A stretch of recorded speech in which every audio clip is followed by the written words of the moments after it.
Hello. How are you all? I hope everybody's doing well. I just want to make sure this is working.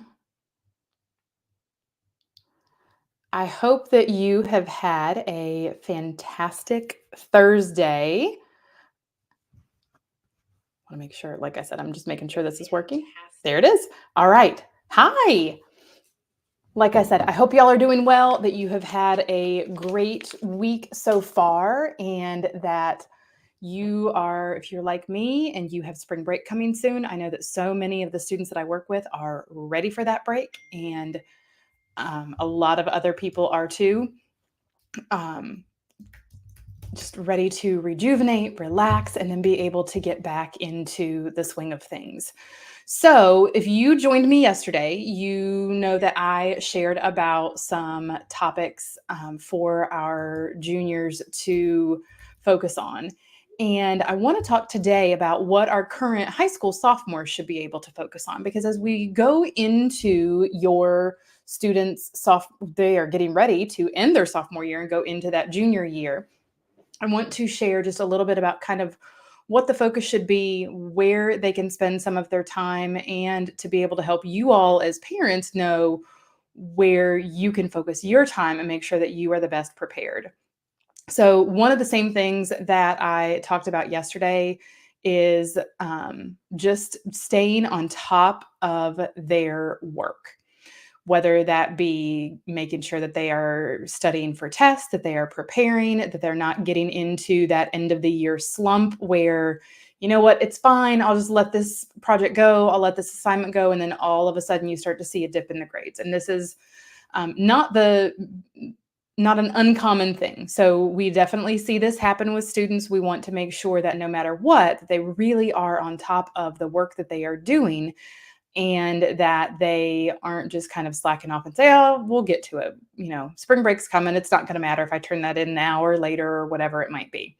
The other piece to that is when we have students that are taking AP classes, it is going to be so incredibly important that they really are studying and preparing, whether they're going into spring break, you've already had spring break, no matter what, because that score on that AP test is something that would have the potential to give them college credit. And we want them to really, we don't want to, you have to have a balance. For those of you who know me, I was a mental health therapist for 8 years. I've been a school counselor, and there are a lot of different things that we can do to help students with balance. But making sure that they are on top of the work with those AP classes, that they're getting ready for the tests that are coming in May. Maybe it seemed like those tests were a long ways off, and the closer that we get, you really want to make sure that they are prepared. A little bit of a bonus tip: if they have not already accessed the College Board website as far as their doing practice tests that are in their account, depending on the class that they're taking. And then also Khan Academy. The Khan Academy has a specific partnership with College Board. And so we want to make sure that students are accessing the different supports that are available for those AP classes, so that as they go in to those courses and into those tests, that they are able to be as prepared as possible. It also is going to help them as they are getting ready for ACT, SAT, and prepping. College Board is another fantastic and free resource, which is helpful for so many of us to not have to pay an absolute fortune for different things. And they have, like I said, it's that official partnership, which means that Khan Academy is the only company that is officially partnered with them. There are a lot of other companies that are fantastic and will give support, but Khan Academy is a great one.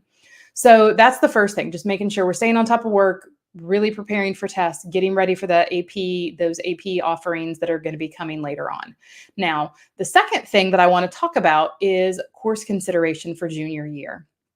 I am getting a lot of questions about this with my full-time job. I am seeing a lot of questions about this online, and parents saying, okay, what do we do? Tell me about the teachers. What is the expectation? This is what my child is interested in. So really doing your research to find out course consideration. Yes, it is definitely about what your child is interested in taking, but part of it is also going to be, What is it that we want to make sure that your student has met the requirements for that 4-year college?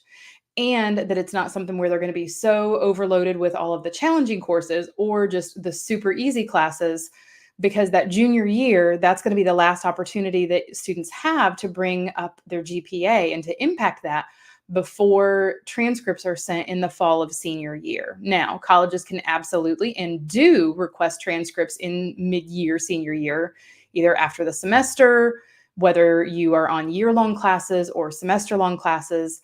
That is definitely something that we want to consider, but those courses that students are taking in junior year are really important. And so that can be conversations with your school counselor, who is going to be a fantastic resource, but also just having the conversations at home and knowing what is it that the top colleges are going to be looking for. And when I say top colleges, I'm not talking about just the most elite, it's that top college for your student specifically, because what is a top college for one person, it's very individualized, might not be for someone else. And so that leads me into kind of the next, well, this is actually more of a bonus. So another bonus tip is starting to look at some college visits, whether that be virtual visits or students, they have college fairs that might be virtual, or there might be face-to-face fairs. And so I've talked on other lives and on podcasts about what students can do and how they can really make sure that they have made the most of those college visits or the college fairs, and that you know what questions to ask to get as much information as possible to see if those potential schools are a good fit for your student.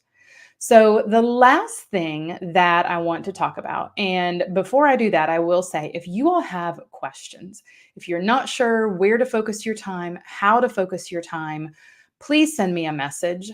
I am happy to help. I know that this is incredibly overwhelming. We can set up a free 15-minute call just to be able to talk through where your student is, the questions that they have, because I know that there is a lot of information out there, and sometimes it can be overwhelming to figure out what to process. And it, honestly, I've had families tell me that it feels like they're, throwing a dart blindfolded and trying to make sure they hit the target, or that it's a gamble, or it feels like it's a lottery, and it shouldn't have to feel that way. So the final thing that I will say is start looking at summer opportunities. Now, that doesn't mean that your student has to do an internship or something like that, but those extracurriculars, so colleges are definitely looking at academics, but they're also looking at extracurriculars that students are involved with. And they want to see not 100 different things, but a depth of interest. And so that might mean that maybe they are starting to look into some type of giving back in the community, or they decide that they have an interest in, how do I make a difference in, I'm interested in health science. And so is there something that in the medical field, are there different organizations that we can give back to, or they are going to collect different supplies for a particular area, or maybe they have an interest in working with people that are either homeless or living in poverty. And so maybe they are going to have some different drives or different resources where they're gathering those resources. Maybe there is a local shelter and they can gather different board games that maybe families aren't using anymore. And so they can set up a drive in the neighborhood, in the community, to be able to give back. And so there are a lot of different options. It does not have to be this, I'm going to go pay $5,000 to go to a summer camp, or I have to write a research paper, or anything like that. And those are things also where I am always happy to, I have a couple of students I'm working with right now where that's what we're looking at, are how are they going to spend their time? And maybe it is more along the lines of, your student is going to take some classes at the local community college because they want to make sure that they are competitive for some of those top tier schools, or it's something that they just really are interested in and they want to take a college level class. And so being able to figure out, how are we going to spend our time?